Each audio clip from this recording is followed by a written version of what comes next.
घाटशिला उपचुनाव को लेकर अब जेएमएम भी रेस नजर आ रही है। इसी कड़ी में सीएम आवास पर बैठक में जेएमएम की ओर से चुनावी रणनीति बनाई गई।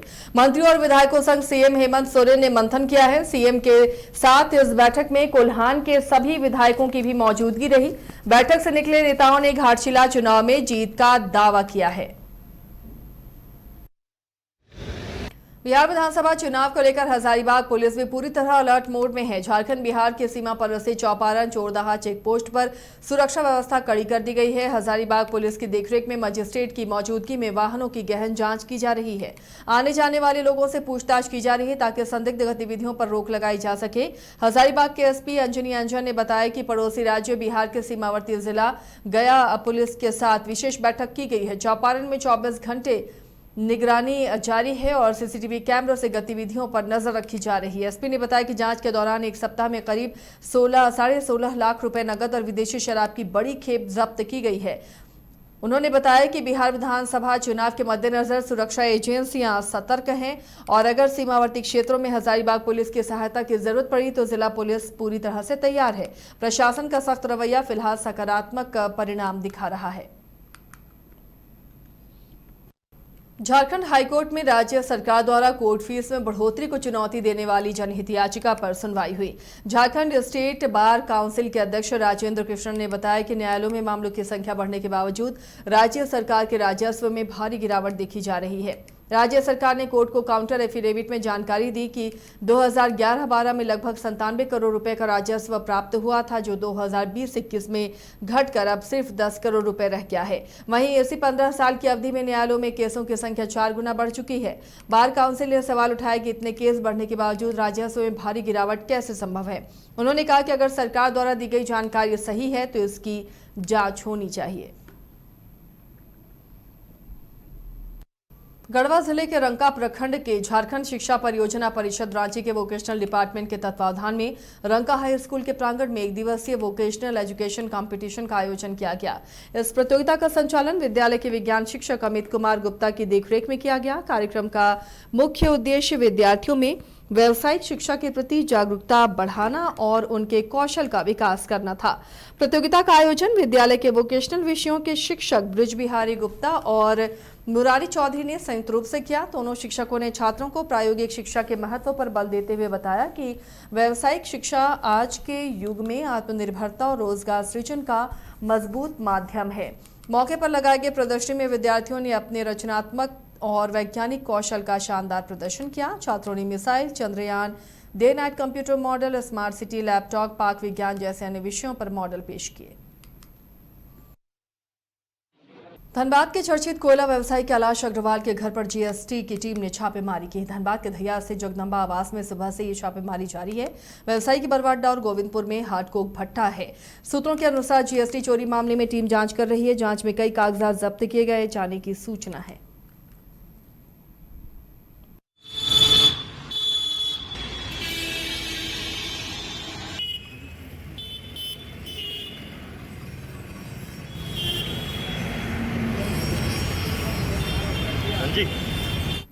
धनबाद के रघुनाथपुर पंचायत अंतर्गत नूतनडी गांव में गुरुवार को लोमड़ी का आतंक देखने को मिला। गांव की आदिवासी महिला समरीत टुडू तालाब में बर्तन धो रही थी, तभी अचानक एक जंगली लोमड़ी ने उन पर हमला कर दिया। लोमड़ी के काटने से महिला गंभीर रूप से घायल हो गई। शोर सुनते ही आसपास के ग्रामीण मौके पर पहुंचे और काफी प्रयास के बाद उन्होंने लोमड़ी को पकड़ लिया और उसे मार डाला। घायल महिला को ग्रामीणों की मदद से 108 एम्बुलेंस के जरिए बेहतर इलाज के लिए धनबाद स्थित शहीद निर्मल महतो मेडिकल कॉलेज अस्पताल भेजा गया है, जहाँ उसका इलाज जारी है। स्थानीय लोगों ने बताया कि पिछले कुछ दिनों से क्षेत्र में लोमड़ी का आतंक बढ़ गया है। कई मवेशियों और मुर्गियों पर हमले वो कर चुके हैं, जिससे गाँव के लोग भयभीत हैं। ग्रामीणों का कहना है कि ये पहली बार नहीं है, पहले भी ऐसे जंगली जानवर गांव में घुसकर नुकसान पहुंचा चुके हैं। ग्रामीणों ने वन विभाग से मांग की है कि इलाके में नियमित गश्त कराई जाए और ऐसे जंगली जानवरों को पकड़ने के लिए विशेष टीम गठित की जाए ताकि ग्रामीणों की सुरक्षा सुनिश्चित हो सके। सरायकेला पुलिस ने नकली विदेशी शराब की फैक्ट्री का भंडाफोड़ किया है, जिसमें 219 लीटर अवैध शराब और भारी मात्रा में निर्माण सामग्री जब्त की गई। इस मामले में 2 लोगों को गिरफ्तार किया गया है, जिनकी पहचान दीपक नापित और लुगनी हेम्ब्रम के रूप में हुई है। गिरफ्तार आरोपियों ने पूछताछ में अन्य लोगों की संलिप्तता की जानकारी दी है। पुलिस अब बाकी आरोपियों की गिरफ्तारी के लिए छापेमारी कर रही है। यह कार्रवाई एसपी मुकेश लोनायत के निर्देश में की गई। नकली शराब बनाने और बेचने के इस अवैध धंधे का भंडाफोड़ करने के लिए पुलिस ने विशेष अभियान चलाया था।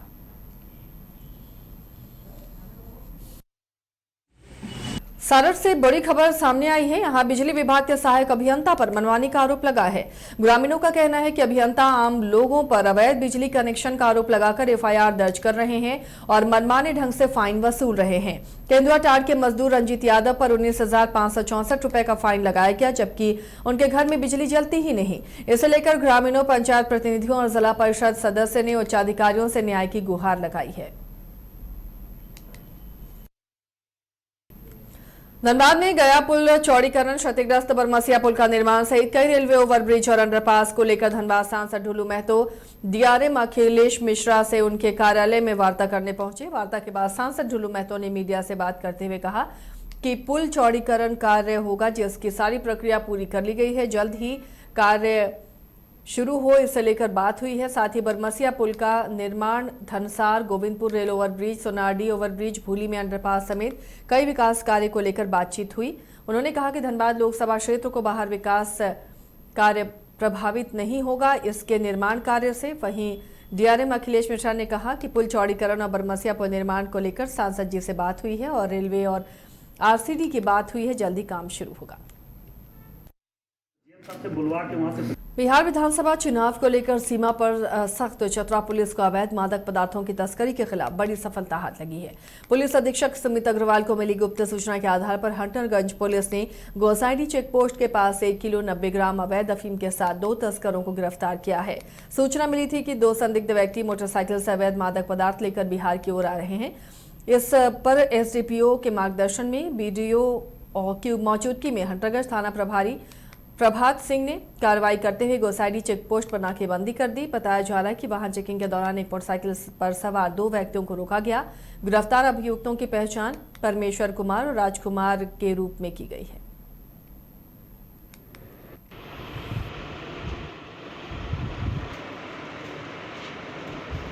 झारखंड और बिहार उत्पाद विभाग की टीम ने गांवा पुलिस के सहयोग से गुरुवार को ड्रोन की मदद से गांवा थाना क्षेत्र के सिजुआई और ककड़ियार गांव में अवैध चुलाई शराब की भट्टी पर बड़ी छापेमारी की। छापेमारी के दौरान टीम ने चुलाई शराब बनाने के उपकरण, जावा महुआ और भट्टी को नष्ट कर दिया।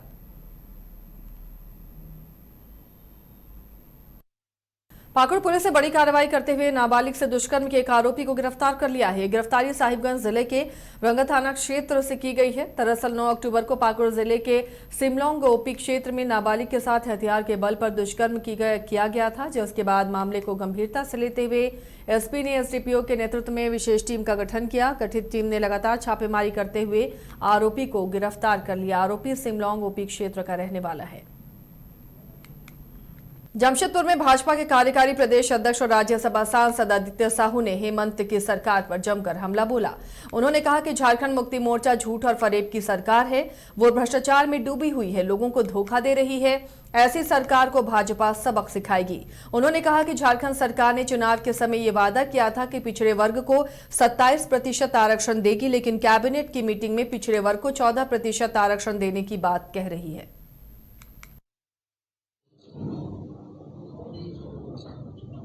और इस बार घाटशिला के चुनाव में गांव के लोगों में गुस्सा और आक्रोश देखने का काम कर रहे हैं।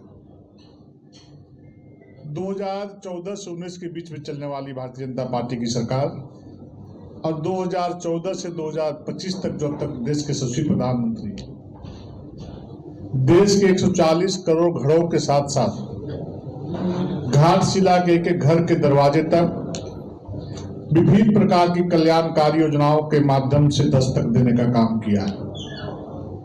आप किसी भी युवा से, किसी महिला से, किसी भी किसान से आप पूछेंगे तो गांव का एक व्यक्ति बोलता है कि नरेंद्र मोदी जी ने, भारतीय जनता पार्टी ने विकास के ये काम किए हैं।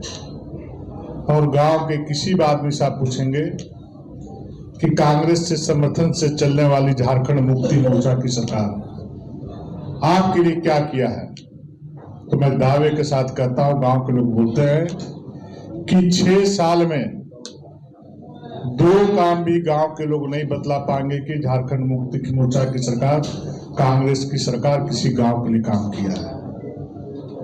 इसी बात का गुस्सा और आक्रोश है लोगों में, और ये गुस्सा और आक्रोश आने वाले 11 नवंबर को भारतीय जनता पार्टी के प्रत्याशी श्री बाबूलाल सोरेन जी को कमल फूल छाप में बटन दबा करके विजयी बनाने का काम करेंगे।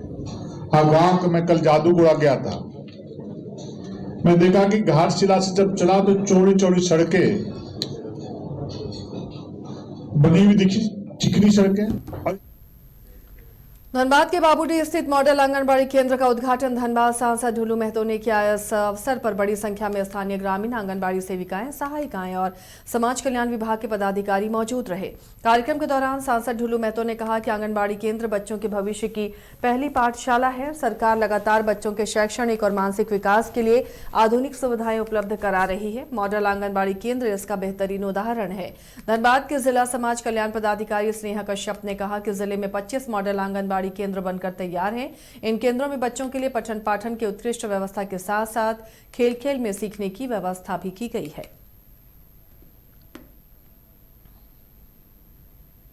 आज बहुत खुशी और गर्व के साथ कहना पड़ रहा है कि शहर के बीचों बीच ये मॉडल आंगनबाड़ी केंद्र का शुभ उद्घाटन हुआ है। मुझे पूरा विश्वास है कि आंगनबाड़ी केंद्र मां के बाद दूसरा अगर गुरु होता है या बच्चा जो होता है, उनका पहला कदम आंगनबाड़ी से ही प्रारंभ होता है। इसके बाद स्कूल में उनका दाखिला होता है। मुझे पूरा विश्वास है सीडीपीओ मैडम और इनके सारे सहयोगी जितने भी दीदी लोग हैं, सहायिका इनके रसोइया लोग हैं, सारे लोग से मुझे पूरा विश्वास है जिस मकसद के साथ सरकार ने इस आंगनबाड़ी केंद्र का निर्माण किया है, उसे पूर्ण रूप से लोग अच्छे ढंग से काम करेंगे। बच्चों को जो सरकार के द्वारा हर तरह का भोजन का व्यवस्था करा था, उनको वहां से ही उनका प्रारंभ जीवन होता है। इसके लिए विशेष रूप से इन लोगों के द्वारा अच्छे ढंग से कार्य करेंगे और आने वाले समय में बच्चों को आगे बढ़ाएंगे। हम लोगों का कंप्लीट हो चुका है और 3 बस कंप्लीशन के स्तर पे है, वो भी लगभग 10-15 दिन में कंप्लीट हो जाएगा। और 350 आंगनबाड़ी केंद्र और इस तरह के मॉडल बनने हैं, जो अभी उनका प्रोसेस में है, वो आगे बनेगा वो 350। क्या उद्देश्य है ये बच्चों के लिए, बच्चों को जो बच्चे सेंटर पे, ताकि अटेंडेंस, सबसे बड़ी बात की इतना खूबसूरत आंगनबाड़ी केंद्र जो बना है तो बच्चे देखकर अट्रैक्ट होते हैं। वो इस ज्यादा से ज्यादा बच्चे यहाँ आएंगे और अटेंडेंस बढ़ेगा आंगनबाड़ी केंद्र का। आज बहुत खुशी है। लोहरदगा समाहरणालय मैदान में 2 दिवसीय दिवाली हाट मेले का विधायक डॉक्टर रामेश्वर उरांव, पूर्व राज्यसभा सांसद धीरज प्रसाद साहू, उपायुक्त डॉक्टर ताराचंद, पुलिस अधीक्षक सादिक अनवर रिजवी और उप विकास आयुक्त दिलीप प्रताप सिंह शेखावत के अलावा अन्य अतिथियों ने संयुक्त रूप से उद्घाटन किया। उपायुक्त डॉक्टर ताराचंद के प्रयास से स्थानीय कारीगरों को प्रोत्साहित करने के उद्देश्य से दीपावली पर बनाए जाने वाले मिट्टी के खिलौने और विभिन्न प्रकार की सामग्रियों की प्रदर्शनी लगाई गई, जिसका विधायक डॉक्टर रामेश्वर उरांव, पूर्व राज्यसभा सांसद धीरज प्रसाद साहू समेत अन्य सभी अधिकारियों और जनप्रतिनिधियों ने अवलोकन किया।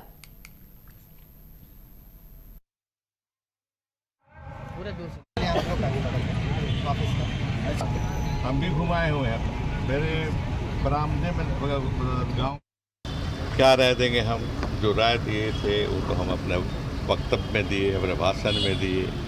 सराहनीय प्रयास है लोहरदगा जिला के डीसी डीडीसी के द्वारा। बरसात का समय इस वर्ष था, अभी भी जगह जगह पानी लगे हुए हैं, तो मार्केट अलग जगह में नहीं हो पाता। एक जगह मार्केट करके दोनों के लिए फ़ायदेमंद है, खरीदार के लिए भी और बेचने वाले को भी, दोनों के लिए फ़ायदा है। एक जगह अच्छी है, लोगों को 2 दिन का मेला है, आएंगे लोग, खरीदेंगे, इनकी आय बढ़ेगी, दिवाली में खर्च करेंगे वो भी। और एक चीज़ डीसी साहब बढ़िया बोले, इनका मैं जितना तारीफ़ करूं जिला प्रशासन का वो कम है। और इस तरह का जो आयोजन किया गया है, खास करके दिवाली हाट का जो यहाँ पर आयोजन किया गया है, हमारे उपायुक्त महोदय, हमारे उप विकास आयुक्त महोदय और यहाँ तमाम सभी पदाधिकारियों के द्वारा जो इस कार्यक्रम का आयोजन किया गया है, उन्हें मैं अपनी ओर से बहुत बहुत दिवाली की मैं बधाई भी देता हूँ। क्या गोविंदपुर इलाके में कौवा बांध से रतनपुर तक 5 किलोमीटर के एलिवेटेड रोड का निर्माण काम शुरू हो चुका है। आपको बता दें कि 329 करोड़ की लागत से निर्माण कार्य होना है। एलिवेटेड रोड निर्माण से यहां जाम की समस्या का समाधान होगा, लेकिन जेल के नेता प्रकाश कुमार का कहना है कि पूरा प्रोजेक्ट जाम से निजात पाने के लिए है और जिस वजह से यहां जाम लगता है उस पर ध्यान ही नहीं दिया गया। उनका कहना है कि यू टर्न की व्यवस्था नहीं होने की वजह से ही जाम की समस्या हो रही, जिसे फिर से इग्नोर किया जा रहा है। हमारा इंटेंशन, जैसे हम लोग हमेशा से कंस्ट्रक्टिव साइड पे काम करना चाहते हैं कि कहाँ पे सुधार हो सकता है उसकी तरफ काम करना चाहते हैं। तो जो हमारा आज का इंटेंशन था डीसी महोदय से मिलने का, उसमें ये था जो अभी गोविंदपुर में जो लगातार जाम लग रहा है, जो बहुत साल से लोग परेशान हैं, उसमें एक बहुत अच्छी पहल हुई है कि फ्लाईओवर का टेंडर जो है वो क्लियर होने के बाद अब एक कंस्ट्रक्शन कंपनी को अवार्ड कर दिया गया और काम भी साइट पे शुरू हो गया है। लेकिन जो NHAI में जो मेरे साथी हैं या और भी मेरे साथी दूसरे कंसल्टिंग कंपनीज़ में हैं, उनके द्वारा ये पता चला कि एक यूटर्न का प्रोविज़न जो है वो बहुत इम्पॉर्टेंट है, इसलिए कि हमारा अपना ऑब्जर्वेशन है जो हम लोगों ने खुद साइट पे भी जाके देखा है और जो इतने साल से हम लोग ऑब्जर्व कर रहे हैं कि जो लॉन्ग आर्ट्रिक ट्रक जिसको मल्टी एक्सल ट्रक्स कहते हैं, उनको यूटर्न लेने में बड़ी असुविधा होती है 6 लेन के रोड में भी। जब वो यूटर्न लेना स्टार्ट करते हैं तो एक साइड के पूरा का पूरा 3 लेन ब्लॉक हो जाता है और यूटर्न लेके जब दूसरी साइड पे पहुंचते हैं तो उस तरफ का पूरा 3 लेन ब्लॉक हो जाता है, जिसकी वजह से काफ़ी देर तक ट्रैफिक रुका हुआ रहता है और एक ट्रक को यूटर्न लेने में कम से कम 300 सेकंड से ज़्यादा का समय लगता है। अब उस 300 सेकंड तक ट्रैफिक लगातार जमा होता रहता है और लोगों का पेशेंस कम हो जाता है और जैम की स्थिति हमेशा बनी रहती है। अब अगर फ्लाईओवर बन गया तो फ्लाईओवर बनेगा तो जो जिनको उस जंक्शन को क्रॉस करना है सीधे, वो तो क्रॉस कर जाएंगे, लेकिन जिनको यूटर्न लेना है, जिन ट्रक्स को, उनकी तो यथास्थिति बनी रहेगी और उनको समस्या आती रहेगी। तो हमने आज डीसी सर को इस लेटर में ये लिख के दिया कि NHAI को इस डिज़ाइन के अंदर यूटर्न का प्रोविज़न स्ट्रैटेजिक जगह